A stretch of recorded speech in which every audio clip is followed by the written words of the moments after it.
Família Morumbi, a paz do Senhor. Uma boa noite a todos vocês. Que bom estarmos juntos e poder celebrar a Deus junto com vocês nessa 8ª noite, em que nós estamos orando ao Senhor, clamando a Deus por um tempo especial de Deus sobre as nossas vidas para esse ano de 2024. Eu creio que 2024 vai ser um ano incrível. Você está também debaixo dessa convicção? Quantos estão já há 8 dias contando com hoje em toda essa sequência de culto? Faz assim com a sua mão. Que especial isso. Que você possa entender que em cada uma dessas noites é mais do que uma palavra ou uma oração que você está recebendo para um ano, mas é fortalecimento de Deus que está vindo sobre a sua vida. É fortalecimento de Deus, é visão do Senhor que está alcançando você para esse novo ano. Tem uma frase que eu gosto muito que diz que cada culto é um culto que você não pode perder. Você pode repetir isso comigo? Diga: cada culto é um culto que eu não posso perder. Guarde isso com você. Cada culto é um culto que você não pode perder. Tem culto que você vai que em 10 anos você não vai se lembrar nada dele. Mas não é porque você não vai se lembrar nada dele que você tem que faltar. Tem uma história muito curiosa de um jovem que chegou para um pastor e disse assim: pastor, eu já há mais de 20 anos, todos os domingos, eu venho aqui para ouvir o senhor pregar na igreja. E eu não estou encontrando muito sentido para a minha vida em continuar vindo aqui aos cultos, porque ao longo desses mais de 20 anos, para me ser muito sincero com o senhor, eu não me lembro nem de 3% das mensagens que o senhor pregou.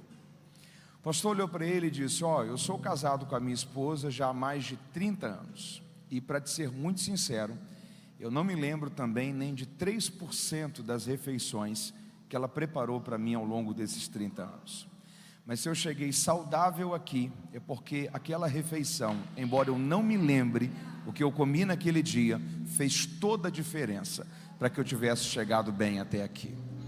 Então tem culto que você vai que em 5, 10, 15, 20 anos você não vai lembrar o que foi pregado, as músicas que foram cantadas, o que foi orado sobre a sua vida, ministrado sobre a sua vida. Mas pode ter certeza, se você vai chegar bem daqui 10, 15, 20 anos, é porque aquele culto, embora você não se lembre o que aconteceu nele, foi um culto que fez toda a diferença para a sua vida. Muita coisa não tem a ver com lembrar, mas tem a ver com fortalecer. Tem a ver com esse derramar de Deus que vai sendo feito sobre as nossas vidas. Então que você possa entender que cada uma dessas noites, ela está tendo uma importância extraordinária para a sua vida. Será um ano de alinhamento, um ano de expansão, um ano que viveremos o favor de Deus de um modo extraordinário ainda mais sobre nós, sobre as nossas famílias e sobre as nossas casas. Parabenizar a IEC Morumbi pelo novo espaço de culto, novo auditório. Que Deus continue abençoando vocês. Pelo jeito já está pequeno, que daqui a pouco vocês estejam fazendo 3, 4, 5 cultos e precisem de um espaço 3 vezes maior, e que daqui a pouco não tenha espaço em Piracicaba para culto, vocês tenham que construir um espaço maior ainda em uma outra área, e que Deus continue a salvar vidas através da sua vida. Obrigado, pastor Cezinha, pastora Carla, pela bênção de estar com vocês, e que Deus continue fazendo de todos vocês uma bênção para essa cidade, para o nosso tempo. Eu estou tendo a alegria de estar acompanhado da minha família. Mara, minha esposa, nossos 2 filhos, Benjamin e Luíde, estão no culto infantil, e para a gente é sempre um prazer, sempre uma bênção poder estar desfrutando da companhia de todos vocês. Seu coração está aberto aí para continuarmos a ouvir a voz do Senhor essa noite? Amém? Assentado como você está, abre comigo a sua Bíblia aí, livro de Neemias. Eu gostaria de ler com você, livro de Neemias, capítulo 1, e depois nós vamos ao capítulo 6. Neemias, capítulo 1, e depois capítulo 6. Final do culto, você que ainda não possui, tem 3 livros que vão estar à sua disposição. São obras que vão te servir e te abençoar muito. Os títulos deles, se você ainda não conhece, a primeira obra é uma enciclopédia sobre a vida dos personagens bíblicos. A segunda obra é um manual bíblico expositivo sobre as parábolas de Jesus. e a terceira obra é o Guia do Estudante da Bíblia. São 3 livros que, se você ainda não os possui, eles vão ser escrevendo elas, são quase 500 páginas. Não é daqueles livros, daqueles que você lê da página 1 até o final, a não ser que você queira, mas é uma obra de pesquisa. Então, aquele momento que você está lendo um texto da Bíblia e tem uma dúvida ali, está lendo sobre Paulo, você vê que na letra P, às vezes tem 10, 15, 20 páginas explicando a vida de um único personagem da Bíblia. Contexto cultural, histórico, às vezes questões polêmicas, difíceis de serem entendidas de alguma história da Bíblia. Então, essa é uma obra indispensável para o seu tempo de leitura e também de pesquisa. Do mesmo modo, o Manual das Parábolas de Jesus contou ao todo 42 parábolas. Isso representa 1/3 de tudo aquilo que Jesus construiu como ensino, não apenas para o seu tempo, mas também para a sua igreja, para a posteridade. Só que a grande maioria das parábolas está dentro de um contexto cultural muito diferente do nosso. Tem um exemplo que eu sempre gosto de citar, que é a parábola das 10 virgens. Eu, por muito tempo, pensei e preguei que as 10 virgens em Mateus 25 representavam ali a igreja, até que eu me deparei com a seguinte questão: quem eram as 10 virgens dentro do contexto cultural daquela época? Elas eram acompanhantes da noiva, que tinham a missão de cuidarem da noiva, prepararem ela para o casamento e iluminarem o caminho que era da casa da noiva até a casa do noivo, que era onde o casamento judaico acontecia. Se as 10 virgens não eram a noiva, na analogia entre Cristo e a igreja, elas não se encaixam ali como a igreja. Quem então elas representam ali? Qual era a diferença, por exemplo, do joio para o trigo, da parábola do joio e do trigo? O rico e o Lázaro, era uma parábola ou uma história real? Jesus nunca deu nome aos personagens das suas parábolas, ali ele dá. O que é a blasfêmia contra o Espírito Santo, que é o ensino de Jesus em uma de suas parábolas, que é a história do mais valente? Então são mais de 300 páginas te explicando todas as 42 parábolas que Jesus contou, dentro do contexto cultural daquela época, interpretativo para os nossos dias e também exegético, analisando o grego bíblico em cada uma daquelas parábolas. E o último livro é o Guia do Estudante da Bíblia. Ele é um manual de perguntas e respostas sobre os temas mais desafiadores para a interpretação bíblica. Muitas questões envolvendo escatologia bíblica, as pessoas possuem muitas dúvidas sobre o Apocalipse, grande tribulação, tribunal de Cristo, juízo final. Como que a gente entende tudo isso que a Bíblia fala sobre o tempo do fim, de uma maneira prática e fácil de ser compreendida? A vida após a morte, os mortos possuem memória ou não? Nós reencontraremos ou não as pessoas no céu? Questões do Antigo Testamento, o dilúvio, por exemplo. O dilúvio, ele foi local ou foi universal? A Bíblia diz que as águas de dilúvio encobriram toda a terra. Pensa uma coisa comigo: Noé vivia no atual território do Oriente Médio. Tem espécies que elas vivem apenas em uma região. Tem animais que vivem apenas na floresta amazônica, no Polo Norte, no Japão, que é uma ilha. Se o dilúvio for universal, como que o Noé fez para preservar todas essas espécies? As pessoas viviam mesmo quase 1000 anos no livro do Gênesis, ou a contagem de anos lá era diferente da contagem de anos do nosso tempo? Como que a gente entende, por exemplo, o evangelho que fala que Jesus curou um cego em Jericó e o outro fala que curou 2? O evangelho que fala que foi um endemoniado em Gadara, o outro fala que foram 2. Como que a gente entende isso? Chegaram para Jesus e perguntaram: Senhor, qual sinal teremos sobre a sua morte e ressurreição? Ele disse: eu vou dar apenas um sinal para vocês, o sinal de Jonas, porque do mesmo modo que Jonas ficou 3 dias e 3 noites no ventre do grande peixe, o Filho do Homem ficará também 3 dias e 3 noites no seio da terra. Pense uma coisa comigo: se Jesus foi crucificado numa sexta tarde, ele ficou morto sexta noite, sábado o dia inteiro, sábado à noite, mas ele já ressuscitou nas primeiras horas, domingo de manhã. Você tem ali 2 noites, um dia inteiro e um pedaço no segundo dia. Você não tem ali 3 dias e 3 noites. Como que a gente entende 3 dias e 3 noites que Jesus falou? Jesus foi crucificado em uma sexta ou teria sido crucificado em uma quarta-feira? Como que a gente compreende isso? Então são centenas de questões que todos aqueles que amam entender e estudar a Bíblia sempre vão passar hora ou outra por um texto que vão se perguntar: como que a gente entende esse texto aqui, se esse outro texto fala isso daqui? Então é uma obra que vai te servir muito para o seu tempo de leitura e também crescimento sobre o conhecimento da palavra de Deus. Os livros você pode adquirir 1, 2 ou os 3. Os três você tem aproximadamente 1000 páginas de comentários e explicações bíblicas. São mais de 12 anos de escrita, pesquisa e produção literária. O valor de um é 50, dois 80, os três 120. Você pode adquiri-los sem juros pelo cartão de crédito parcelando, ou ainda por débito ou Pix. Passe lá, vai estar na sua saída aqui após o culto, vai abençoar você e também a toda a sua família. Você me ouviu e entendeu? Diga amém. Vamos lá, está com a sua Bíblia aí?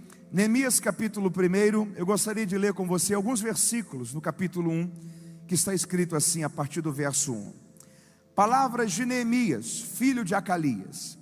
Sucedeu que no mês de Quisleu, no ano 20º, estando eu em Suzã, a fortaleza, veio a mim Hanani, um de meus irmãos, ele e alguns de Judá, e perguntei-lhes pelos judeus que escaparam e que restaram do cativeiro e acerca de Jerusalém. E disseram-me que os restantes que ficaram do cativeiro, lá na província, estavam em grande miséria e desprezo, os muros de Jerusalém destruídos e as suas portas queimadas a fogo. E sucedeu que, ouvindo eu estas palavras, olha isso daqui, assentei-me e chorei, e lamentei por alguns dias, e estive jejuando e orando perante o Deus dos céus. Capítulo 6, verso 1. Capítulo 6, verso 1. Sucedeu que, ouvindo Sambalate, Tobias, Gesem o árabe e o resto dos nossos inimigos, que eu tinha edificado o muro, e que nele já não havia brecha alguma, ainda que nesse tempo não tinha sido colocado as portas nos portões, Sambalate e Gesem mandaram dizer-me: vem e congreguemo-nos juntamente nas aldeias, no vale de Ono. Porém, eles queriam me fazer mal. Enviei-lhes então mensageiros dizendo: estou fazendo uma grande obra, de modo que eu não poderei descer. Por que cessaria esta obra, enquanto eu a deixasse para ir ter convosco? Verso 15. Acabou-se, pois, o muro aos 25 dias do mês de Elul, com 52 dias de obra. E sucedeu que, ouvindo todos os nossos inimigos, todos os povos que estavam em volta de nós temeram e abateram-se muito diante dos seus próprios olhos, porque reconheceram que fora o Senhor Deus quem havia feito esta obra. Se você leu comigo, diga amém. Volte sua atenção para cá. Neemias, ele faz parte de um dos judeus que não haviam nascido em Jerusalém, mas haviam nascido na Babilônia. Você sabe muito bem que por um período de aproximadamente 70 anos, o povo ficou exilado na Babilônia. Naquilo que para a gente historicamente foi 586 a.C., Nabucodonosor entrou em Jerusalém e, por uma permissão de Deus, ele destruiu a cidade, destruiu o templo, os muros, toda a estrutura que a cidade possuía, deixou Jerusalém no chão, em ruínas.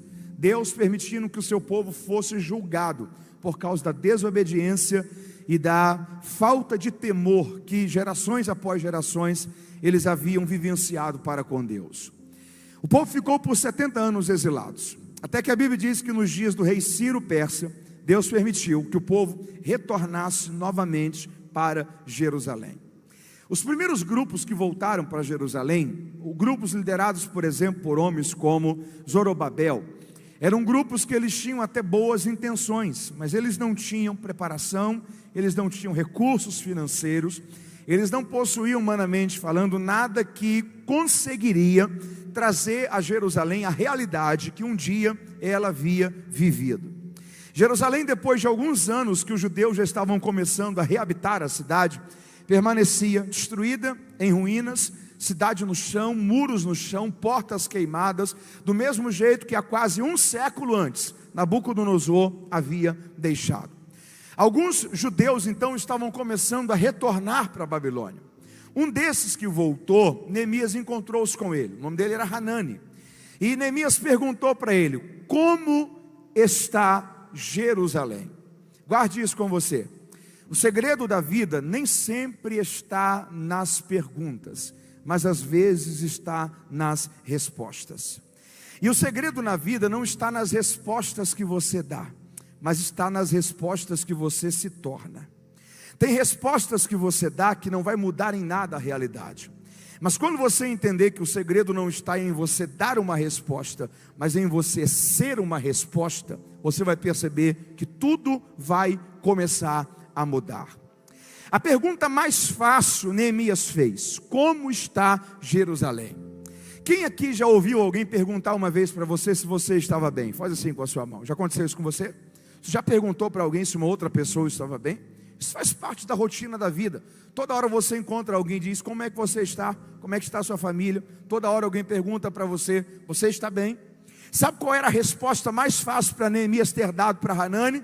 Que pena, que dor de Jerusalém. Que Deus levante alguém para mudar o cenário de Jerusalém. Quem que consegue ter paz vendo Jerusalém destruída, sendo que Jerusalém já foi uma das cidades mais encantadoras do mundo, a cidade religiosa mais importante de todo o mundo? Seria mais fácil Neemias ter dado uma boa resposta, mas o que mudou a vida de Neemias não foi dar uma resposta, mas foi ser uma resposta. Eu quero crer em nome de Jesus que esse ano você vai ser uma resposta de Deus para a vida de alguém. O dia que você entender que você pode ser uma resposta de Deus para as crises que a sua cidade enfrenta, o dia que você entender que você pode ser uma resposta de Deus para a dor que alguém está enfrentando, o dia que você entender que respostas prontas e rápidas não vão conseguir mudar a vida de ninguém, mas se você entender que você pode ser uma resposta, uma solução de Deus para a vida de alguém, tudo vai começar a mudar. Deus quer nos ajudar esse ano a entender que a gente vai tirar da vida da gente muita coisa da teoria e vai levar muita coisa para a prática. Se você não tirar coisas da teoria e levar para a prática, talvez esse ano você vai vivenciá-lo. Ano que vem você vai fazer mais 12 dias, 2026 mais 12 dias, 2027 mais 12 dias. Deus quer ajudar você a entender que está na hora de você tirar algumas coisas do papel, trazer algumas coisas para a prática, remover alguns sonhos da teoria. Deus vai te fazer ser uma resposta, uma solução para uma necessidade. Você pode dar glória a Deus por isso? Tem uma frase que eu gosto muito que diz o seguinte: que você seja a última porta que alguém precisou bater. Você pode dizer isso para alguém? Diga: que você seja a última porta que alguém precisou bater. Que depois de passar pela sua vida, a pessoa não precisa buscar ajuda em mais em outro lugar. Que depois de passar por você, a pessoa não precisa buscar socorro em mais outro lugar. Neemias foi a última porta que a dor de Jerusalém precisou bater, porque ele não deu uma resposta, ele foi uma resposta. Deus te fará ser a última porta que alguém precisará bater. Você pode dar glórias a Deus aí por isso? Quem foi que destruiu? Quem foi que destruiu a cidade de Jerusalém? Diga comigo: Nabucodonosor. Foi quem? E quem foi que restaurou Jerusalém? Neemias. Deixa eu dizer uma coisa para você. Deus vai te usar para restaurar gente que não foi você que parou. Deus vai te usar para curar gente que não foi você que feriu. Deus vai te usar para colocar de pé gente que não foi você que deixou em ruínas no chão. Deus vai colocar diante de você gente que outras pessoas machucaram, você que vai recuperar. Outras pessoas que desanimaram, você que vai erguer. Outras pessoas que deixaram aquela pessoa em ruínas, você que será um instrumento de Deus para restaurar. Não importa quem foi que feriu, você será agente de cura por parte de Deus para mudar a realidade da vida de alguém. O que Neemias está dizendo é: não importa quem foi que destruiu, eu vou ir para Jerusalém. Sim ou não? Sim. Agora responda uma coisa aqui para mim. Neemias recebeu alguma profecia para isso daqui? Ele teve alguma visão? Ele ouviu alguma voz? Apareceu uma sarça pegando fogo na frente dele? Ele teve algum sonho? Não. Neemias foi convencido pelo simples. O chamado de Neemias foi silencioso. Deixa eu dizer uma coisa para você. Os grandes homens e mulheres de Deus da Bíblia se tornaram extraordinários, a grande maioria deles, porque eles fizeram coisas extraordinárias, porém, que Deus não os mandou fazer. eles apenas perceberam uma necessidade. Deus não mandou Davi enfrentar Golias, ele apenas percebeu uma necessidade. Deus não falou para Elias ir diante de Acabe, ele apenas percebeu uma necessidade. Ele não tinha uma palavra de Deus para fazer aquilo. A prova é que ele chega diante de Acabe e diz: ó rei, é segundo a minha palavra. Sabe o que ele estava falando? Deus não me mandou vir aqui fazer isso, mas eu não poderia ver as coisas do jeito que estão e cruzar os braços fazendo de conta que não era comigo. Deixa eu dizer uma coisa para você: quanta coisa que você poderia já ter feito, quanta solução que você poderia já ter sido, e você sabia como fazer, você sabia a resposta que você precisava ter, você sabia como realizar a solução para aquele problema, mas você falou: não recebi nenhuma profecia, eu não tive nenhum sinal, Deus não falou nada comigo. Deixa eu dizer uma coisa para você: no algoritmo de Deus, na nova aliança, mudou essa questão de sinal. No Antigo Testamento era o sinal para fazer, o sinal para fazer. Você lembra de Gideão? Senhor, se tiver lã molhada e terra seca, eu entendo que é o Senhor. Se tiver terra molhada e lã seca, eu entendo que é o Senhor. No Novo Testamento não tem a ver com o sinal aparecer para você fazer. No Novo Testamento não é o sinal que aparece e você acompanha. No Novo Testamento, na nova aliança, no projeto de Deus para o reino de Deus, é você que vai e o sinal que te acompanha. A Bíblia diz que os sinais seguirão aos que creem. Antigamente era o sinal que aparecia e você seguia. Agora é você que vai e o sinal que confirma. Agora é você que vai e Deus honra a sua fé. Agora é você que vai e Deus recompensa a sua atitude de ousadia para viver coisas novas em Deus. Tem muita coisa que era para você já está vivendo, só que você está esperando sinais e mais sinais e mais sinais e mais sinais. Deus está te falando: abrace a necessidade. Seja alguém que Deus vai usar, convencido pelo simples para realizar algo extraordinário.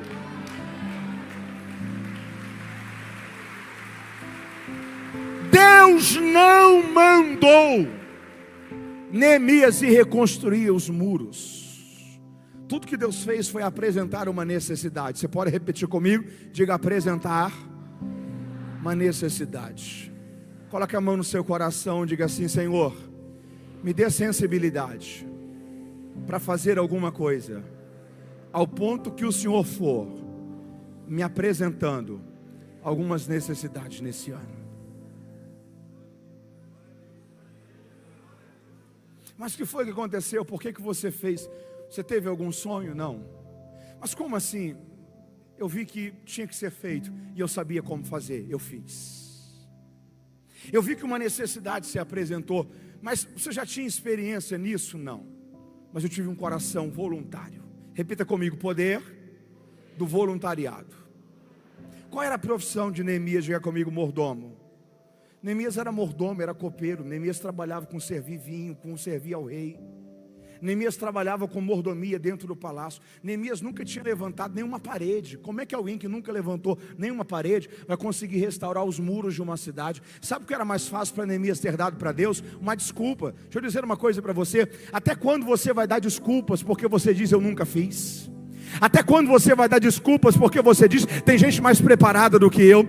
Até quando você vai arranjar justificativas quando Deus já fez seu coração arder para uma área, uma necessidade, uma causa que Ele quer usar a sua vida? Esse ano Deus vai mudar a tua história, porque você será sensível às necessidades que Deus vai te apresentando ao longo da sua caminhada. Você pode dar glórias a Deus por isso?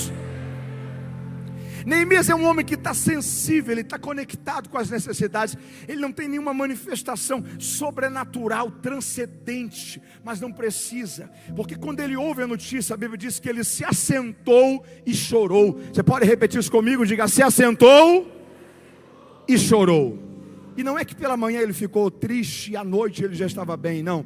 A Bíblia diz que por alguns dias ele ficou lamentando, internalizando aquilo ali, dizendo: eu preciso fazer alguma coisa. Mudou uma coisa em Neemias, diga comigo: a rotina. Mudou o que em Neemias?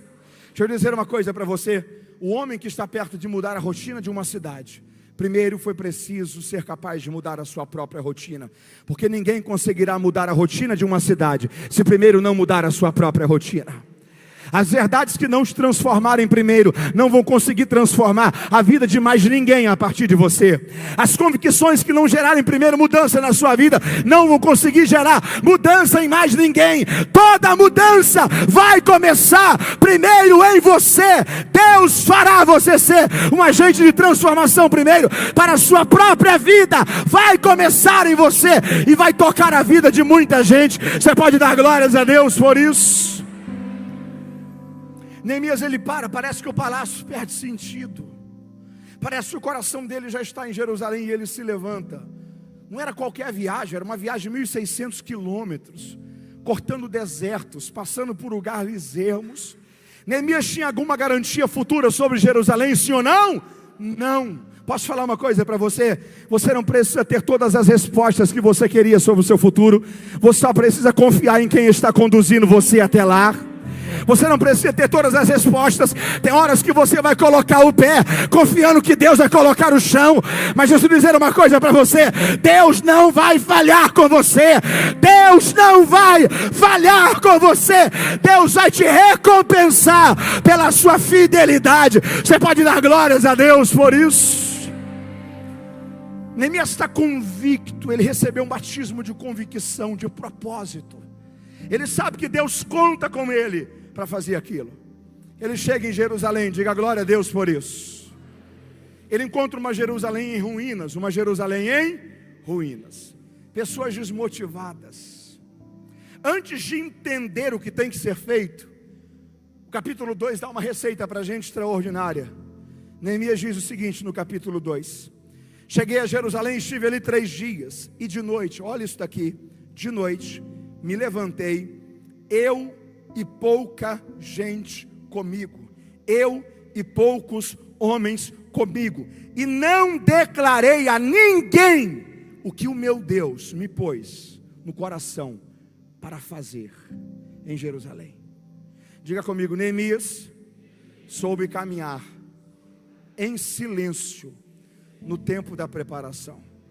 Deixa eu dizer uma coisa para você: projetos certos, contados antes do tempo, podem comprometer tudo. Ideias de Deus compartilhadas com pessoas que não estão preparadas para ouvir, podem colocar tudo a perder. Neemias está organizando internamente o que tem que ser feito. Ele está primeiro enxergando o cenário que ele está pisando, como é a realidade que Jerusalém está, até que quando ele entende qual é o planejamento que ele tem que atuar, ele convoca a cidade, ele reúne as pessoas. Só que agora tem um problema, porque se inicialmente ele tem um problema de organização interna, agora ele está enfrentando um problema de conflitos externos, porque Jerusalém está cercada de cidades, de povos, de reinos, e eles estão começando a olhar para Jerusalém e dizer: peraí, chegou alguém para restaurar essa cidade. Nós vamos deixar que isso aconteça? Não, nós não vamos. Vocês conhecem o relato da história do Deus desse povo? Esse Deus desse povo venceu filisteus, midianitas, egípcios, amalequitas. Esse Deus tem milhares de anjos, só que tem um anjo só desse Deus que numa noite ele enviou para uma guerra, e um único homem matou mais de 100.000 soldados do exército inimigo. Esse Deus desse povo é poderoso demais. Nós vamos deixar que eles se levantam, que eles reergam as suas forças? Não, nós não vamos permitir. O que nós vamos fazer? Nós vamos impedi-los. Nós vamos impedi-los. Primeira alternativa deles: eles tentaram parar Neemias pela afronta. Se você pode, repita comigo, diga afronta. Olha o que eles disseram, olha a narrativa que eles criaram. Eles pararam e disseram o seguinte: ó, esse muro aí que eles estão construindo, isso aí não tem qualidade não. Eles têm até boas intenções, mas não vai durar muito tempo que eles estão fazendo. Eles chegaram a falar que se uma raposa passasse do lado do muro e esbarrasse no muro, o muro cairia. Guarde isso com você. Se você quer viver um ano extraordinário, você tem que brindar os seus ouvidos e o seu coração para não dar ouvidos a afrontas. As pessoas são livres para elas falarem o que elas quiserem de você. Agora é você que decide se você vai dar ouvido a isso ou não. As pessoas são livres para elas falarem o que elas quiserem de você. É você que decide se isso vai afetar as suas emoções ou não. Você não consegue impedir que um pássaro voe sobre a sua cabeça, mas você consegue impedir que ele faça ninho sobre ela. Há um entendimento que nós temos que entender para a nossa vida. Diga: Senhor, brinde o meu coração. Não permita que nenhuma afronta, que nenhuma narrativa, que nenhuma palavra mude a minha forma de enxergar o teu projeto para a minha vida. Guarde essa sequência aqui com você. Diga comigo: a forma como eu me enxergo determina como eu me comporto. Diga: e como eu me comporto determina o que eu alcanço. Você pode repetir comigo? Vamos de novo. Diga: como eu me enxergo determina como eu me comporto. Diga: e como eu me comporto determina o que eu alcanço. Você lembra dos 10 espias? Eles chegaram e o relatório deles foi o seguinte: ó, Moisés, a terra que nós vimos, ela é extraordinária. De fato, Deus foi fiel quando Deus disse que ela manava leite e mel. Nós vimos lá um cacho de uvas, um único cacho de uvas, que um homem só não conseguia carregar sozinho. Tinham que ter 2. Que máximo! O problema é só um. Qual? A terra está cheia de gigantes, os filhos de Anak, homens de 3 metros de altura. Agora, olha essa fala. Quando nós olhávamos para eles, nós nos víamos como gafanhotos. Espera aí, eram eles que olhavam para a gente e viam a gente como gafanhotos? Não, éramos nós que olhávamos para nós e nos víamos como gafanhotos. Esses 10 homens desviaram 2 milhões de hebreus. Posso falar uma coisa com você? Fuja de gente incrédula, porque fé demora a influenciar, mas incredulidade influencia rápido demais. É difícil quando você é alguém com fé e anda com gente sem fé, para você fazer essa pessoa caminhar na mesma visão. Mas é fácil demais você, quando está caminhando certinho, colar com alguém incrédulo e começar a desistir das coisas. Todo o povo parou e disse assim: ó, nós não vamos querer entrar nessa terra, nós não temos como enfrentá-los.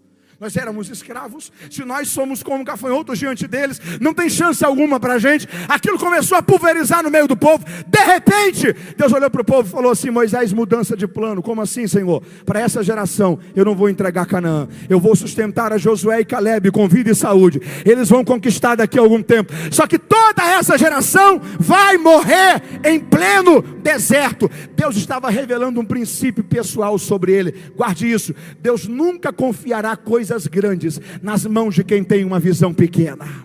Nunca.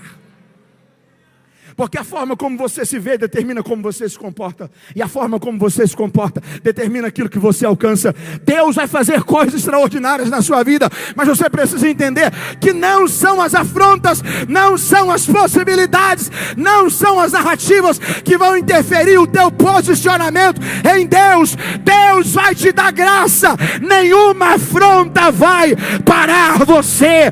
Você pode dar glórias a Deus por isso. Levante suas mãos e diga: Senhor, aplauda a Deus com ela em cima, mas diga comigo: Senhor, me dê graça, brinda o meu coração. Diga: ó Deus, unge os meus olhos, unge a minha mente. Eu quero ter uma visão clara daquilo que o Senhor tem para a história da minha vida. Você pode dar glórias a Deus por isso. As narrativas são construídas. As afrontas sempre vão fazer parte. Agora é você que decide se elas vão interferir na sua vida ou não. Primeira tentativa, diga comigo: afronta. Neemias parou, sim ou não? Não. Quando eles viram que a afronta não parou, eles criaram uma segunda tentativa. Ameaça de enfrentamento. Guerra. Chegou a notícia em Jerusalém: ó, Sanbalat, Tobias e Gesem disseram que eles vão se reunir e vão enfrentar a gente em uma guerra. Quando a notícia chegou no ouvido de Neemias, Neemias parou, olhou para o povo e disse assim: ó, nós não vamos ser irresponsáveis nem inconsequentes. levem armas em uma mão, caso eles vierem para enfrentar a gente. Mas nós também não vamos deixar que o medo, as possibilidades do que pode acontecer, nos parem naquilo que a gente está construindo. Na outra mão, leve ferramenta de trabalho para a gente continuar a levantar o muro. Mas como assim, Neemias? Se eles vierem enfrentar a gente, nós vamos guerrear contra eles. Mas se eles não vierem, nós não vamos perder nem um dia sequer, por causa dos medos. Você pode repetir isso comigo? Diga: eu não posso perder nem um dia, por causa dos medos. Guarde isso daqui com você. 90% dos seus medos nunca vão se concretizar. Eles são apenas possibilidades. Eles são apenas preocupações. A palavra preocupação é uma junção de duas palavras, pré da ideia de antecipar e ocupação. Porque se preocupar é se ocupar duas vezes, é sofrer duas vezes, é se desesperar duas vezes. Mais de 90% dos seus medos nunca vão sair do campo das possibilidades. Eles sempre vão atuar nas suas emoções, tentando parar o seu coração. Só que se você parar um dia sequer, por causa dos seus medos, você perde ritmo, você perde convicção, você desacelera, você deixa de construir o muro que você está edificando. O medo, ele é útil, mas ele tem que ser dosado. Você pode repetir comigo? Diga: o medo é útil, mas tem que ser dosado. Sabe por que um pai de uma criança de 10 meses tem que ter cuidado para ela não rolar da cama? Porque a criança não tem medo, a criança não tem. Guarde isso com você. A ausência de medo é a ausência de conhecimento. Gente sem medo é gente irresponsável. Gente sem medo é gente que não calcula consequências. Cuidado com gente que não tem medo. Gente sem medo é gente que está propenso sempre a fazer loucuras, porque o medo tem que ser equilibrado. O medo para você tem que ser um guarda-corpo para te proteger, ok? Imagina que isso daqui fosse um vão, um guarda-corpo iria me proteger. O medo para você tem que ser um guarda-corpo para te dar proteção, mas nunca uma corrente para te travar, para parar você. O medo para você tem que ser para te equilibrar, para você saber até onde arriscar, qual passo dar, quais riscos correr. Mas quando você permite que o medo pare você, que o medo amedronte você, que o medo desanime você, você transforma o medo de um guarda-corpo para te proteger em uma corrente para te paralisar. O Senhor está dizendo para você esta noite: o medo não vai parar você. Você precisa entender que a grande maioria das suas preocupações, tensões e medos nunca vão se tornar reais. Levante a tua cabeça, comece a planejar o próximo ano, a próxima década, o próximo passo. Você verá que os seus medos não vão ganhar forma, mas você não vai perder nem um dia sequer. Continue a levantar os teus muros e Deus te ajudará a concluir a tua história. Você pode dar glórias a Deus por isso.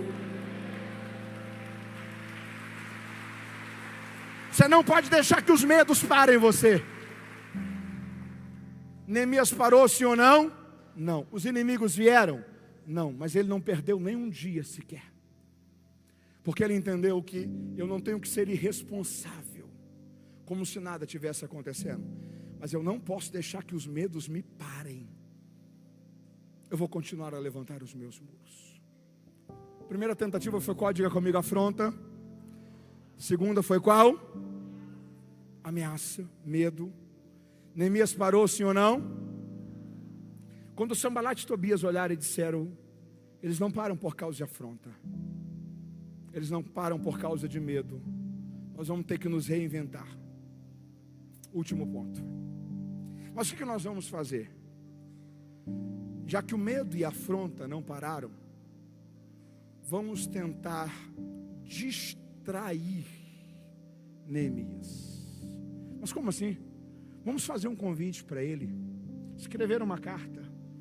Neemias, a gente quer pedir desculpas a você, porque a gente criou uma má impressão boba sua. Imagina, você é um cara tão gente boa.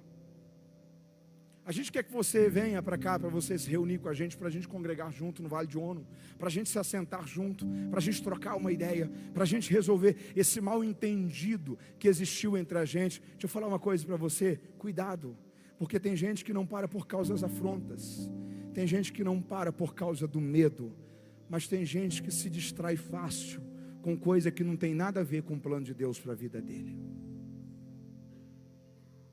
O escritor aos Hebreus capítulo 12, ele escreveu: nós estamos rodeados de uma tão grande nuvem de testemunha.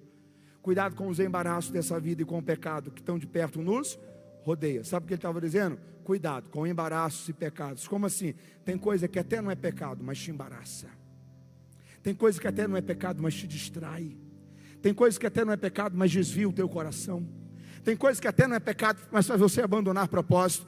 Tem coisa que até não é pecado, mas tira você do ritmo, da organização, do plano de Deus para a história da sua vida. Cuidado para você não se distrair. As afrontas você vence com uma visão clara do que Deus tem para a sua vida. O medo você vence com uma convicção clara de que Deus vai ajudar você a rompê-los e vencê-los. Só que só tem um meio de você vencer as distrações. Pergunte para mim, qual? Repita comigo, foco. Você pode repetir isso mais uma vez? Diga foco. Guarde isso com você, talvez anote isso em algum lugar. Foco tem a ver com a sua capacidade de dizer não. Ok? Foco tem a ver com a sua capacidade de dizer não. Deixa eu dar um exemplo para você. Imagina que você tem uma dívida de 10 mil reais. Qual o valor? E todo mês o seu salário sobra para você R$1.000. Se você guardar esses R$1.000 por mês, em quantos meses você paga a sua dívida? 10 meses. Só que é fácil sobrar R$1.000 para você e você não gastar esse dinheiro? Não. Você só guarda esse dinheiro se você tiver foco. Se você tiver... Por quê? Porque o foco em pagar a dívida vai te fazer dizer não para aquilo que vai tentar distrair você. Sabe o que levou Neemias para Jerusalém? Diga comigo, um objetivo. O objetivo era reconstruir os muros. Sabe o que ele fez? Concluir esses muros? Foco. Neemias, nós queremos fazer um convite para você, desça para você se reunir aqui com a gente. Não foi a primeira vez que Neemias disse não no livro, mas foi a primeira vez que ele disse não como resposta. Para Deus ele disse sim, para um chamado silencioso ele disse sim, para uma viagem de 1.600 quilômetros ele disse sim, para as incertezas do que aguardaria ele em Jerusalém, ele disse sim, mas para o convite para distraí-lo, ele parou e disse: eu estou fazendo uma grande obra, e eu não posso parar. Eu estou fazendo uma grande obra e eu não posso descer. Como assim? Nada vai me fazer perder o foco no objetivo que Deus tem para a história da minha vida. Eu não vou descer do muro que Deus me colocou para trabalhar sobre ele. Tem muita coisa que, se você tiver só objetivo, mas se você não tiver foco, você não vai conseguir concluir. Talvez você virou esse ano de 2023 para 2024 com muita coisa paralisada há tanto tempo na sua vida, porque você encarou desafios, você começou a edificar o seu muro. Talvez você começou a fazer uma faculdade, mas trancou ela. Talvez você começou a gerar um sonho, mas ouviu alguma coisa que desanimou, você paralisou, deixou ele pela metade.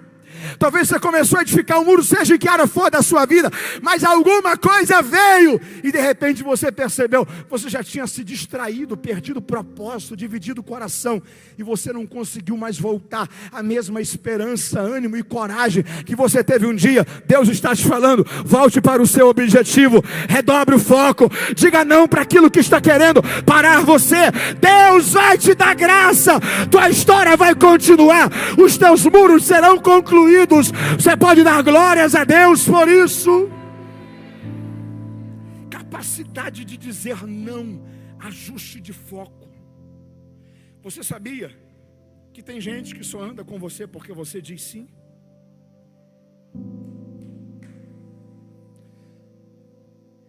Sabe qual era o convite de Neemias? Para Neemias: desça do muro, para nós nos reunirmos juntos, para nós termos um tempo de comunhão. O convite é para uma mesa, o convite é para uma. Deixa eu dizer uma coisa para você: não troque o teu muro por causa de uma mesa. Mateus, como saber se uma mesa é de Deus para mim ou não? A mesa que não cabe o teu muro, não cabe você nela. A mesa que não cabe a tua fé, não cabe você nela. A mesa que não cabe os teus princípios, não cabe você nela. A mesa que não cabe Deus lá, não cabe você nela. Não troque o teu muro por causa de uma mesa. Deus tem mais para você. Você pode dar glórias a Deus por isso. Você não vai descer, não vou descer. Por quê? Porque eu tenho um muro para terminar. Eu tenho um objetivo, só que esse objetivo sem foco não vai me deixar concluir. Qual que é a sua resposta? Minha resposta é não. Minha resposta é? Minha resposta é? Mateus, mas o que vão pensar se eu disser não? Posso falar uma coisa para você? Quem diz não é só gente livre. Gente escrava que diz sim para tudo. Gente escrava, seja na mente ou na prática, que é refém de quem vai gostar, quem não vai gostar, quem vai se agradar, quem não vai se agradar. Gente livre, gente liberta, gente bem resolvida, sabe o que é de Deus para ela ou não, e tem coragem para dizer não para mesas que vão arrancá-lo do plano de Deus para a história da sua vida. Minha resposta é não. Minha resposta é? Minha resposta é? Gente, isso aqui é capítulo 6. Sabe quantos capítulos tem um livro de Neemias? Diga comigo, 13. A metade desse livro é no capítulo 7. Na metade do capítulo 6, antes da metade do livro, a Bíblia diz, com 52 dias de obra, Neemias terminou os muros.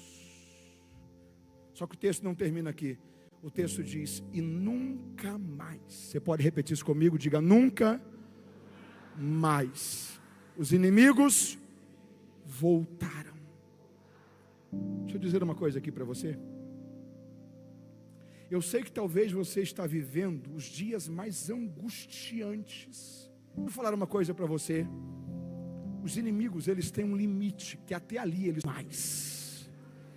As dores, as crises, as investidas do diabo contra você, contra a tua casa, contra o teu coração, contra a tua saúde, contra o plano de Deus para a sua vida, há um limite para elas. Até ali elas conseguem pisar, dali para frente elas não conseguem ir mais. Na metade do livro de Neemias não tinha mais Sambalate, não tinha mais Tobias, não tinha mais inimigo. Os problemas vão ficar num ponto da caminhada. Você vai continuar, tua história vai continuar. Você pode dar glórias a Deus por isso. O foco vai alinhar o seu coração. O foco vai centralizar a sua convicção. O foco vai te dar direção para onde que você tem que ir. Último ponto, eu fecho a mensagem aqui para orarmos. Na metade do livro você não tem mais Sambalate, você não tem mais Tobias, você não tem mais Gesem. Você só tem um homem que não desistiu. Você pode repetir isso comigo? Diga, um homem que não desistiu. Sabe uma coisa que Neemias tinha na vida dele? Eu estou encerrando essa palavra orando com você. E o meu desejo é que Deus envolva você dentro dessa convicção, para você enxergar esse ano por essa perspectiva. Você pode destacar muitas qualidades em Neemias, mas tem uma que você não tem como abrir mão dela. Diga comigo, coragem. Você pode repetir comigo, diga coragem. Esse ano de 2023, uma boa parte dele eu caminhei sobre um entendimento. Deixa eu compartilhar com você nesse começo de 2024, para que ele guie você durante esse ano. Se você pode, repita comigo esses nomes. Diga Samua, Gigeal, Safate, Pauti, Gadiel, Gadi, Amiel, Setur, Jeuel, Nabi. Deixa eu fazer uma pergunta para você. Você já ouviu alguma coisa sobre esses homens? Nunca? Nenhuma pregação sobre eles? Já leu o nome deles na Bíblia? Nunca? Josué, você já ouviu falar? E Caleb? Sabe quem são esses homens? Os 12 espias.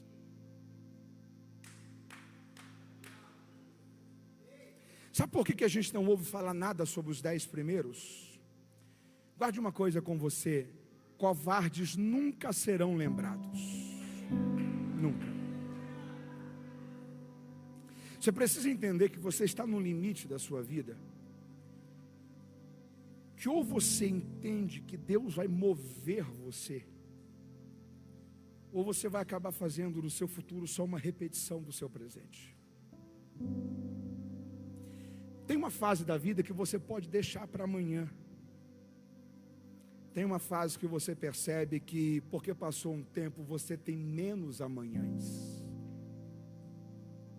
E se tem uma frase que, se você ainda não ouviu, você precisa colocar ela em algum lugar do seu coração, é que a grande maioria das pessoas em 10 anos, elas vão se arrepender mais das coisas que não fizeram do que das que fizeram.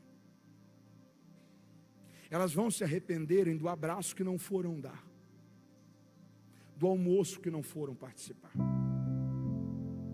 do sorriso que não devolveram, do telefonema que não fizeram, da oportunidade que bateu na porta, só que não foi aceita, da chance que passou, mas não foi abraçada. Até quando você vai deixar que as distrações, as afrontas, os medos consigam fazer você olhar para o seu muro e dizer: será que eu nasci para isso daqui mesmo? Ou você vai olhar para esse muro e você vai entendê-lo por duas perspectivas. Primeiro, eu vou encerrá-lo. Segunda, ainda que não foi para ele que eu nasci, mas pelo menos eu vou terminá-lo, porque no meu histórico eu vou caminhar como alguém que chegou até o fim. Você está entendendo isso? Diga comigo: Deus abençoa bons finalizadores. Você pode repetir isso comigo? Diga: Deus abençoa bons finalizadores. A mensagem de Deus das 7 cartas foi para todo mundo. As recompensas foram ao que vencer. As oportunidades são para todo mundo. Os galardões são para a quem vencer. As oportunidades vão bater na porta de todo mundo. É você que tem que parar e entender que ou você confia em Deus e sabe que o que você tem que vencer, você sozinho não consegue, mas não tem a ver com você, tem a ver com Deus que está em você. Ou você para e diz assim: ah, pena que são tão grandes esses problemas. Eu vi que até seria muito bom, mas eu vou desistir. Eu não consigo destruir esses gigantes, não. Só tem 2 grupos: covardes e medrosos. Covardes e corajosos. Medrosos e pessoas que convencem o seu coração daquilo que a palavra de Deus diz. Mateus, isso é autoajuda. Não, não é não. Porque a Bíblia diz que se no dia da tua angústia você se mostrar frouxo, a sua força será pequena. A Bíblia fala: diga ao fraco, eu sou forte. Jeremias disse: eu quero trazer à minha memória somente aquilo que pode me trazer esperança. Se a autoajuda copiou isso da Bíblia, o problema é dela. Isso é a palavra de Deus. É Deus que diz para você que você tem que levantar a sua cabeça. É Deus que diz para você que você pode ser até limitado dentro daquilo que você consegue fazer, mas dê o seu melhor, porque aonde você não conseguir chegar, o poder, a coragem, a graça de Deus vai tocar a sua vida e vai te fazer avançar para um novo tempo de Deus, para a tua história. Você pode dar glórias a Deus por isso. Fica de pé glorificando ao Senhor, se você pode, em nome de Jesus. Diga para alguém perto de você: você precisa se apaixonar pelo seu muro.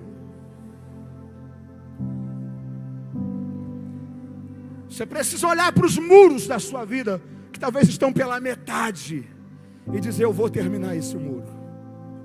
Mas tem tanta dificuldade, eu sei que tem, mas eu vou terminar esse muro. Mas o medo quer me parar, eu sei que quer, mas eu vou terminar esse muro. Mas notícias chegaram que vieram para me desanimar, eu sei que vieram. Deus vai me ajudar, eu vou colocar, nem que seja um tijolo por dia, mas eu vou terminar esse muro. Você precisa entender que a direção é mais importante do que a velocidade. A direção é mais importante do que a velocidade. Se você está na direção certa, dê um passo de cada vez, mas Deus vai te ajudar. Deus recompensa bons finalizadores. Eu quero orar com você, porque eu creio que Deus vai gerar em você essa medida de coragem, de convicção, para que você entenda que tem um muro que você tem que terminar. Mateus, vai ser fácil? Não, não vai ser fácil. Você vai ter que lidar com afrontas e saber quem você é em Deus, porque como você se enxerga determina como você se comporta, aquilo que você alcança. Você tem que entender que os medos vão vir, mas você tem que saber de forma antecipada que 90% deles, pelo menos, nunca vão se tornar reais. Você não pode parar por causa deles. Você tem que entender que tem horas que o diabo não vai tentar pelo medo ou pela afronta, mas ele vai tentar distrair você. Mas se você tiver foco naquilo que é o seu objetivo, se você tiver com a sua fé em Deus, nada vai te roubar do plano de Deus para a história da sua vida. Você vai ter coragem para dizer não. Você precisa entender que os problemas têm uns limites. Até ali eles vão conseguir chegar, dali para frente eles não vão conseguir passar. E vai chegar um dia que você vai entender que Deus derramou em você uma medida de coragem que sozinho você não conseguiria. Talvez experiência para reconstruir muros você não tinha, porque nunca tinha lidado com uma situação assim. Talvez você vai ter que lidar com realidade de gente que você não foi que feriu, não foi você que destruiu, não foi você que deixou no chão. Mas Deus está dizendo, eu estou contando com Neemias, gente que sabe se mover por coração conectado, gente que entende que tem horas que não vai ter sinal sobrenatural para dizer para ele vai, mas ele vai entender, é para mim ir. E Deus vai recompensar a fidelidade e a perseverança dele. A minha pergunta é, você quer fazer parte desse time? Coloque sua mão no seu coração.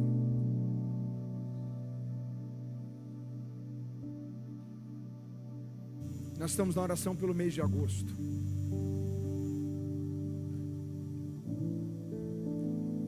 É a passagem da metade do ano.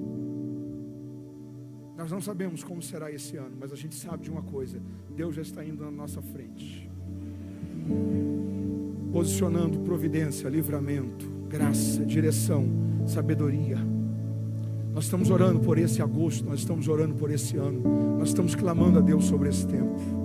Feche seus olhos. Senhor, nós estamos em oração esta noite. Tua igreja está dia após dia. Pastores estão ministrando dia após dia sobre altares dessa cidade, liberando palavras, acreditando em um ano sobrenatural. Os céus sendo alinhados à terra, o teu propósito tocando as nossas vidas, o teu reino fazendo-se real dentro das nossas realidades. Ó Deus, nós estamos clamando essa noite, pedindo ao Senhor, toque este ano com uma medida de coragem inabalável. Senhor, que essas pessoas possam viver nesse ano, talvez resultados, favores, aceleração, que talvez dos melhores sonhos seriam alcançados em 2, 4, 5, 10 anos, mas que haja uma medida de fé, de coragem, de favor e de graça, para guiar os teus filhos a um tempo extraordinário e sobrenatural. Nós estamos orando a Ti, ajude-nos a terminar os muros que ainda estão pela metade, os projetos que ainda estão parados, que venha temor do Senhor sobre nós, direção do Senhor sobre nós. Diga comigo: Senhor, ajuda-me a terminar o meu muro. Eu quero concluir o chamado que o Senhor me chamou para atender. Você pode celebrar a Deus por isso.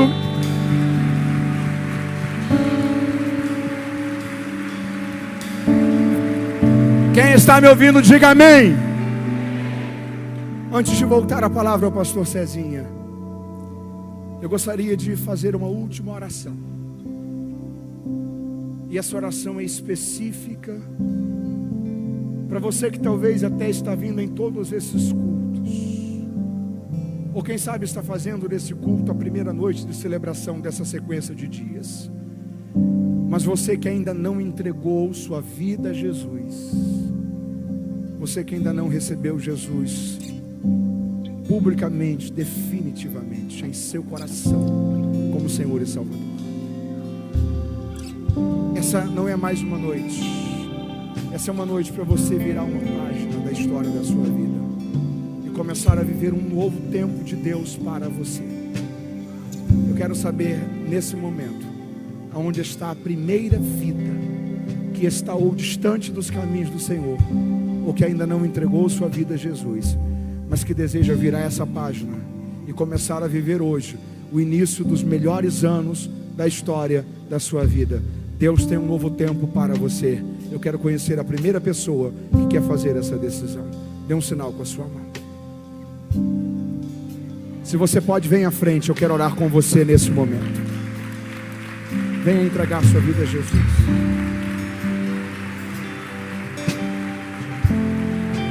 Os obreiros da igreja, me ajude a saber, por favor, quantas pessoas estão chegando. Deus te abençoe. Pode se aproximar um pouco mais. Eu quero saber aonde está a segunda vida para Cristo. Está vindo a segunda vida, glória a Deus. Está chegando a terceira vida, aleluia. Está chegando a quarta vida, Deus a abençoe. Eu quero saber aonde está a quinta vida para Cristo desta noite. Aonde está você? Quem está me ouvindo, diga amém. Está chegando a quinta vida, você pode dizer glória a Deus? Carinhosamente, se você pode, me ajude. Quem está me ouvindo, diga amém. Olhe para alguém que está ao seu lado, dê um sorriso para essa pessoa, fale com ele. Pergunte se ele ou ela já entregou a vida a Jesus. Pergunte se ele ou ela precisa fazer uma decisão por Cristo. Faça convite a ele agora aí. Pergunte se ele ou ela precisa entregar o coração, a vida a Jesus, recomeçar uma caminhada com Deus. Faça um convite a essa pessoa que está do seu lado, alguém que está perto de você, que Deus vai usar a sua vida para trazer essa pessoa para uma nova história, um novo tempo de Deus para a vida dele, para a vida dela, hoje, nesse culto, nesse momento. Ajude essa pessoa a chegar até o altar. Chegaram umas duas vidas, você pode dizer glória a Deus? Eu estou à espera de mais uma vida para Cristo. Aonde está a oitava vida para Jesus dessa noite? Está chegando a oitava pessoa. Está chegando também a nona pessoa. Você pode dizer glória a Deus? Está chegando também a décima pessoa. Quem pode dizer aleluia? Eu estou esperando a 11ª vida para Cristo nesta noite. Aonde você está? Está chegando a 11ª vida. Você pode dizer glória a Deus? Eu estou esperando a 12ª vida para Jesus dessa noite. Eu estou esperando a 12ª pessoa para Jesus desta noite. Aonde você está? Eu estou à espera de um pai que através da sua decisão hoje, Deus vai mudar a história de toda a sua casa. Cadê você? Eu estou à espera de uma mãe que por causa da sua decisão, sua filha, seus filhos não viverão as mesmas angústias, feridas e frustrações que foram consequências de uma vida longe de Deus. Eu estou à espera de alguém que talvez em sua casa ninguém ainda entregou a vida a Jesus, mas Deus vai começar uma obra de salvação em toda a sua família a partir da sua decisão esta noite. Eu estou esperando mais alguém. Aonde há mais uma vida para Cristo? Chegou a 12ª pessoa, Deus a abençoe. Você pode dar glórias a Deus pela vida dela? Eu estou esperando a 13ª vida para Cristo desta noite. Aonde você está? Aonde está a 13ª pessoa? Mateus, eu ouvi essa palavra. Eu quero sair desse culto tendo a certeza que iniciou um novo tempo de Deus para a história da minha vida. Do jeito que está, não dá mais. Chegou a 13ª vida. Eu estou esperando a 14ª vida. Do jeito que está, não dá mais. Eu preciso viver uma mudança. Eu preciso entrar em uma nova fase. Eu preciso que Deus mude o que está paralisado na minha história. Eu sei que muita coisa é por negligência minha, é por falha minha. Eu quero mudar de vida. Eu quero viver um novo tempo. Eu quero dar um passo ao novo futuro que Deus tem para a minha vida. Está chegando a 14ª pessoa. Deus a abençoe. Quem pode dizer aleluia? Eu estou esperando a 15ª vida para Cristo. Aonde está você? Aonde está você? Aonde há mais uma vida para Cristo? Não importa quão longe você esteve de Deus. Não importa quão longe os seus pés foram. Está vindo a 14ª pessoa. Você pode dizer glória a Deus? Eu estou esperando a 15ª vida. Deus abençoe a vida desse moço. Não importa quão longe o teu coração, os teus pés estiveram do Senhor. Cristo está olhando para você e está te chamando de filho, de filha. Está chegando a 15ª vida. Quem pode dizer glória a Jesus? Estou esperando a 16ª vida. Cadê você? O Senhor olha para você esta noite e diz: filho, volte. Filha, volte. tempo de recomeçar. É tempo de olhar para trás e entender que o que tinha de viver de amargura ficou para trás. O que tinha de viver de feridas não curadas ficou para trás. Há um convite de Deus para um novo tempo, para uma nova estação, para uma nova realidade, para um novo tempo. Eu pergunto mais uma vez, concluindo para orarmos: aonde está a 16ª vida para Cristo desta noite? Me ajude a enxergar você, dê um sinal com a sua mão. Se você perguntou naquela hora quem estava de um lado da esquerda, chegou a 16ª vida. Deus abençoe a vida desse homem. Se naquela hora você perguntou a quem estava na esquerda, pergunte agora quem está na direita, atrás, à frente. Mais uma vez, se ele ou ela precisa fazer uma decisão por Cristo. Eu sei que não é uma decisão fácil, mas você sabe que é uma decisão necessária. E a vida não tem a ver com o que é fácil de ser feito. A vida tem a ver com o que é necessário de ser feito. Está chegando a 17ª pessoa. Deus a abençoe. Aonde está a 18ª vida para Jesus? Há mais alguém? Há mais uma vida? Chegou a 18ª vida. Você pode dizer glória a Deus? Aonde está a 19ª vida para Jesus esta noite? Eu espero você um instante mais. Aonde está a 19ª vida para Cristo? Mateus, eu ouvi essa mensagem, tem a ver com a minha vida. São os meus muros que eu estou tendo que lidar com medo, com distrações, com afrontas, com investidas do diabo, com preocupações, com desespero da alma. A história de Neemias é a minha história. O que eu tenho que fazer? Você tem que colocar foco em Cristo. Eu pergunto mais uma vez: aonde há uma 19ª pessoa para Jesus? Aonde há uma 19ª pessoa, vem entregar sua vida a Jesus. Está vindo a 19ª pessoa. Você pode dizer glória a Deus? Eu estou esperando a 20ª pessoa para orarmos juntos. Que Deus abençoe a sua vida. Chegou a 20ª pessoa. Quem pode dizer glória a Jesus? Nós temos esta noite a 21ª vida para Cristo. Nós temos nessa noite a 21ª vida para Cristo. Se temos, eu estou esperando você. Nos últimos instantes, deixa o convite. Aonde está a 21ª pessoa para Jesus?